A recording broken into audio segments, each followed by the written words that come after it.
नमस्कार, news in science में आपका स्वागत है। अंतरिक्ष में सबसे ज़्यादा समय बिताने वाले भारतीय कौन? आज तक भारत के कितने नागरिक अंतरिक्ष में गए हैं और उनमें सबसे ज़्यादा समय किसने बिताया? इस सवाल का जवाब अब बदल गया है। अब भारत के पास एक नया रिकॉर्ड है और यह रिकॉर्ड बनाया है ग्रुप कैप्टन शुभांशु शुक्ला ने। शुभांशु शुक्ला अंतर्राष्ट्रीय अंतरिक्ष स्टेशन यानी ISS पर अपने 14 दिन पूरे कर चुके हैं। किसी भी भारतीय नागरिक द्वारा अंतरिक्ष में बिताया गया यह सबसे लंबा समय है। ये है नया भारतीय रिकॉर्ड। इससे पहले भारत के पहले अंतरिक्ष यात्री विंग कमांडर राकेश शर्मा ने 1984 में सोवियत मिशन सोयूज T-11 के तहत अंतरिक्ष में लगभग 7 दिन 21 घंटे बिताए थे। उनका जवाब सारे जहां से अच्छा हिंदुस्तान हमारा आज भी भारतीय अंतरिक्ष इतिहास में अमर है।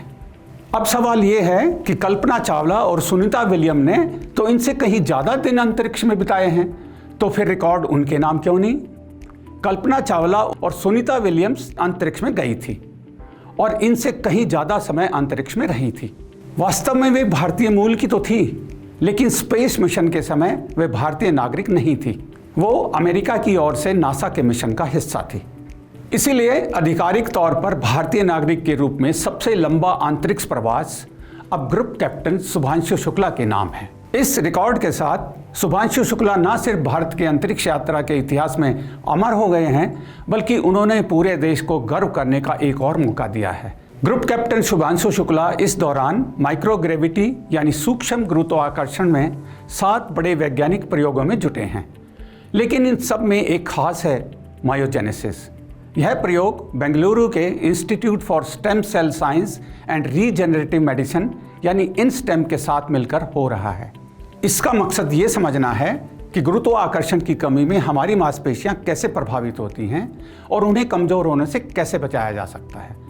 सोचिए, जो प्रयोग आज अंतरिक्ष में हो रहा है वो न सिर्फ अंतरिक्ष यात्रियों को लंबे मिशनों में फिट रखने में मदद करेगा, बल्कि यहाँ धरती पर भी बुजुर्गों की मांसपेशियों की कमजोरी और लंबे समय तक बेड पर रहने वाले मरीजों के इलाज में बदलाव ला सकता है। शुभांशु शुक्ला के द्वारा किए जा रहे प्रयोगों की और ज़्यादा जानकारी के लिए देखते रहिए न्यूज इन साइंस। नमस्कार।